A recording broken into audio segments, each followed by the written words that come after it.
खड़े हैं। भारत माता की वंदे। राष्ट्रीय लोकतांत्रिक पार्टी जिंदाबाद। हनुमान बेनीवाल जिंदाबाद। उमेदवार राम जी बेनीवाल जिंदाबाद।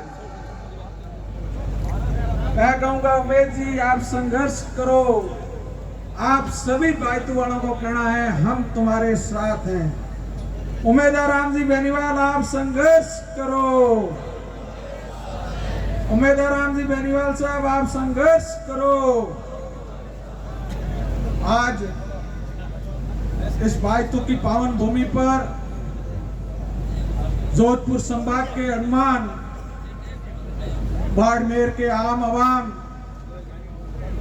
किसान, मजदूर और युवाओं की बुलंद आवाज आदरणीय श्री उमेदवार राम जी बेनीवाल साहब के जन्मदिन के उपलक्ष्य पर आयोजित इस कार्यक्रम में मंच पर विराजमान श्री पूर्णनाथ जी महाराज, गुड़ा मलानी से किसान नेता हरदाराम जी चौधरी, बाड़मेर के युवाओं की बुलंद आवाज आदरणीय भाई गजेंद्र जी चौधरी, जलाराम जी पलीवाल, ओम जी काकड़, इस मंच का संचालन कर रहे भाई हनुमान और समस्त सम्मानित मंच, सामने बैठे मेरे पिता तुल्य बुजुर्गों, मातृशक्ति और नौजवान साथियों, आज आप इस उम्मीदों के उम्मीद को ये जो जन आशीर्वाद देने पधारे,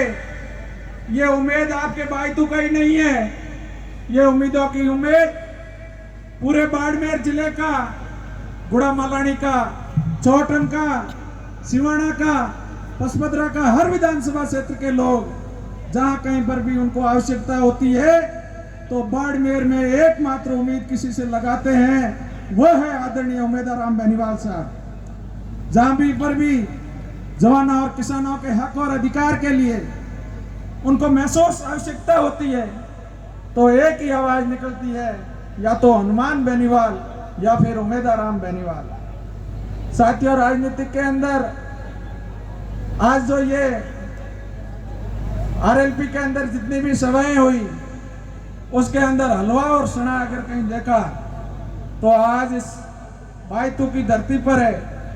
इसके पीछे बहुत बड़ा कारण है, क्योंकि आज उमेदवार राम जी बेनीवाल साहब का जन्मदिन के उपलक्ष्य में आशीर्वाद सम्मान समारोह है, इसलिए ये रखा गया है। बाकी हनुमान बेनीवाल के नाम की राष्ट्रीय लोकतांत्रिक पार्टी के नाम पर लाखों लाख नौजवान और किसान हमेशा इसी प्रकार जवानों और किसानों की आवाज को बुलंद करने के लिए पहुंचते हैं।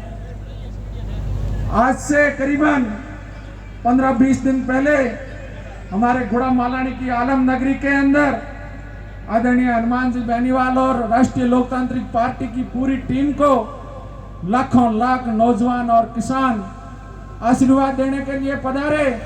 मैं गुड़ा मालानी की धरती से जितने भी बायतू और आसपास के क्षेत्र से पधारे उन सभी का हृदय की गहराइयों से बहुत बहुत स्वागत अभिनंदन करता हूं कि हनुमान बेनीवाल के काफिले के अंदर 1000 से ऊपर गाड़ियों के साथ आप ज्यादा से ज्यादा लोग हमारे आलम नगरी के अंदर पहुंचे और आलम नगरी से यह संदेश आपने दिया कि आने वाले समय के अंदर गुड़ा मलानी सहित बाड़मेर की सातों विधानसभा की सीटें राष्ट्रीय लोकतांत्रिक पार्टी हनुमान जी बेनीवाल के खाते में जाने वाली है। साथियों, पिछले 15-20 वर्षों से जवान और किसान के हक और अधिकार की किसी ने असली में लड़ाई लड़ी है तो उसका नाम हनुमान बेनीवाल है।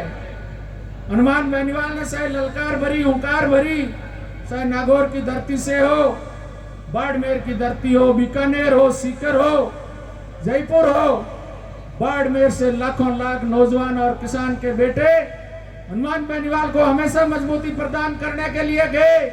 उसी का परिणाम है कि आज आपकी इतनी भारी संख्या के अंदर देखते हुए हनुमान बेनीवाल ने अपना मूड एकदम गुड़ा मालानी की इस बाड़मेर की धरती बायतू की ओर अपना रूप बदला है और कुछ ही समय के अंदर अपने बीच आदरणीय नेताजी पहुंचेंगे, इस सभा को संबोधित भी करेंगे।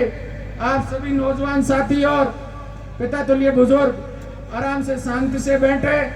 ये कार्यक्रम आज लंबा चलेगा। उम्मीदवार राम जी बेनीवाल साहब को और हनुमान जी बेनीवाल साहब को आशीर्वाद देने के लिए अभी रास्तों के अंदर भी रास्ते जाम है।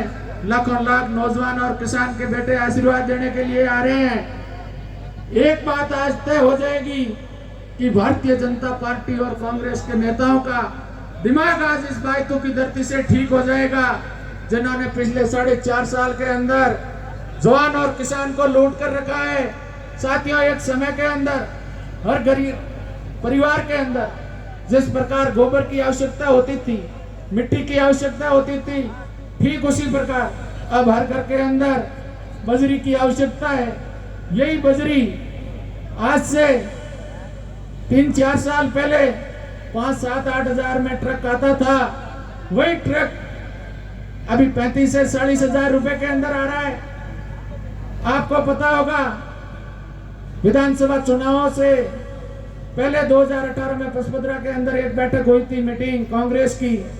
उसमें हमारे गुड़ामालानी के मंत्री आदरणीय हेमाराम चौधरी ने कहा था कि अगर हमारी सरकार आई तो हम 5 से 7 हजार रुपए में बजरी देंगे और बाबाओं को 500 रुपए में डोडा देंगे।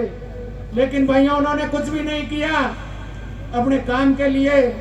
जरूर वो आरजीटी के आगे धरने पर बैठे, मंत्री पद मिला, उसके बाद एकदम चुप हो गए। नहीं तो स्थानीय लोगों को रोजगार दिलवा रहे हैं, नहीं तो हमारे उस क्षेत्र के अंदर नर्मदा का पानी आ रहा है, वो पानी दिलाने के अंदर सफल हुए। और केंद्रीय कृषि राज्य मंत्री श्री कैलाश चौधरी तो इतने निकम्मे निकले, ज्यादा मैं नहीं कहना चाहूंगा, क्योंकि जो किसानों का बीमा क्लेम है भाइयों, वो भी समय पर नहीं दिला सके। अभी अपने पिछले 22 के रबी की फसल के अंदर 100% खराबा जीरे और इससे गोल्ड की फसलों के अंदर हुआ था। बेमौसम बारिश, अतिवृष्टि, ओलावृष्टि से पूरी फसलें अपनी बर्बाद हो गई। भाइयों, 5 महीने बीत जाने के बाद भी ये गूंगी और बेरी केंद्र और राज्य की सरकारें नहीं चेत रही है। इसके लिए भी अपने को बाड़मेर मुख्यालय पर बहुत बड़ा धरना और प्रदर्शन करना होगा।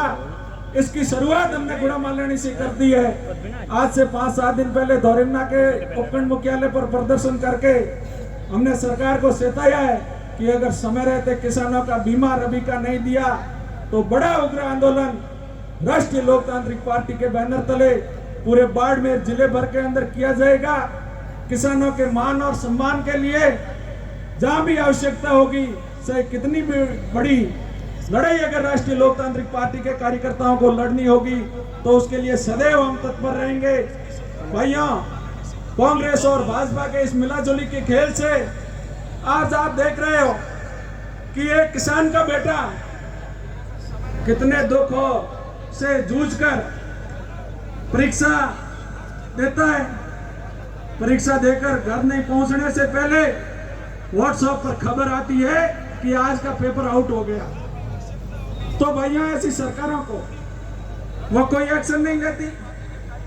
आज अपराध चरम पर है, आए दिन लूट मर्डर जैसी घटनाएं तो आम हो गई। इस व्यवस्था को आखिर कौन बदलेगा? जो नेता लोग हैं, उनके जो खास गुर्गे हैं, वही सरकारों के अंदर उनके साथ बैठकर जो गरीब शोषित होगा उन पर अत्याचार करने की कोई कमी नहीं रखेंगे। लेकिन जो पैसे वाले लोग हैं उन पर कोई कार्यवाही नहीं होती। इसलिए भाइयों, आने वाले समय के अंदर आप आदरणीय श्री उम्मीदवार राम जी बेनीवाल को इस बाइतों की धरती से भारी मतों से जीताकर राजस्थान की विधानसभा के अंदर भेजना है। अगर आप उम्मीदवार राम जी बेनीवाल को राजस्थान की विधानसभा में भेजोगे तो ये हम गारंटी से कह सकेंगे कि जवानों और किसानों को बाड़मेर के अंदर कोई धरने प्रदर्शन करने की आवश्यकता नहीं होगी।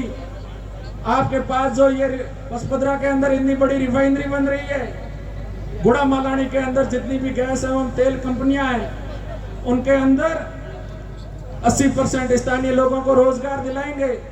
और साथियों, ये तो आप बाइतू वालों को पता भी होगा, कम से कम रिपेंद्र में अभी भी 5 से 7 हजार लोग उमेश जी बेनीवाल के साथ कार्य कर रहे हैं। भाइयों, अगर ये लोग सरकारों के अंदर गए तो यूपी और बिहार के लोगों को किसी की हिम्मत नहीं होगी जो रिफाइनरी के अंदर काम कर ले। सारे अपने बाड़मेर जिले के लोग इन कंपनियों के अंदर काम करेंगे, हर हाथ को रोजगार होगा, हर किसान के खेत में नर्मदा का हो या कहीं से हो मीठा पानी उपलब्ध होगा। इसलिए आप आने वाले समय के अंदर इस किसान के बेटे हनुमान बेनीवाल को मजबूत करो, आदरणीय उमेदराम बेनीवाल को मजबूत करो, गुड़ामालानी से किसान नेता हरदाराम जैसे लोगों को आप मजबूत करोगे तो जो किसान का बेटा होगा वही किसान की असली दुख और दर्द क्या है वही समझ सकता है। जो लोग एसी की गाड़ियों से 5 मिनट भी नीचे नहीं बैठ सकते, एसी के कमरों के अलावा वो 10 मिनट भी नहीं रख सकते, वह किसान और आम जवान का भला कभी नहीं करेंगे भाइयों। और अब जो एक लूट मचा के रखी है महंगाई राहत कैंप, भाइयों ये महंगाई राहत कैंप किस बात के लिए कर रहे हैं? बिजली तो ये किसानों को देते नहीं है। इन माताओं बहनों को पता होगा जब इनको खाना बनाने का टाइम होता है 7 बजे तो बिजली गोल। अभी इसी गर्मी के अंदर भयंकर मच्छर काट रहे हैं, रात को 11, 12 बजे तक लाइटें नहीं देते हैं, दिन को ये लोग लाइट काट देते हैं, 2-4 घंटे बड़ी मुश्किल से लाइट देते हैं। और तो और किसानों को भी सिंचाई करने के लिए भी ये समय पर बिजली नहीं देते, ऊपर से ये रट लगाए बैठे हैं कि हमने बिजली फ्री कर दी, वो कर दिया। इन्होंने कुछ भी नहीं किया है भैया। आने वाले समय के अंदर आप ये भूल मत करना, जब 18 के अंदर आपने आदरणीय उमेदराम बेनीवाल को मजबूत किया, 13 राउंड के अंदर उमेदराम बेनीवाल आगे थे, ठीक उसी प्रकार अब की बार भी वही जोश और ऊर्जा आपको बरकरार रखनी है। 15 के 15 राउंड में उमेदराम बेनीवाल को उसी जोश और उत्साह के साथ आगे रखते हुए आने वाले समय में इस भाई तुके लाल को उमेदराम बेनीवाल को आपकी राजस्थान की विधानसभा के अंदर भेजना है। काफी वक्ताओं ने सारी कुछ बातें बता दी, पीछे समय के भी कमी है, ऐसे मैसेज आ रहे हैं। इसलिए भाइयों आज इस भाई तुके प्रत्येक राष्ट्रीय लोकतांत्रिक पार्टी के नौजवानों ने, किसान के बेटों ने हम सबको मान और सम्मान दिया, इस बाइतों की धरती से आज बोलने का मौका दिया। समस्त राष्ट्रीय लोकतांत्रिक पार्टी टीम का बहुत बहुत आभार, धन्यवाद। जय हिंद, जय भारत। बहुत बहुत धन्यवाद राजाराम जी। हमारे बीच में चौमू की धर्म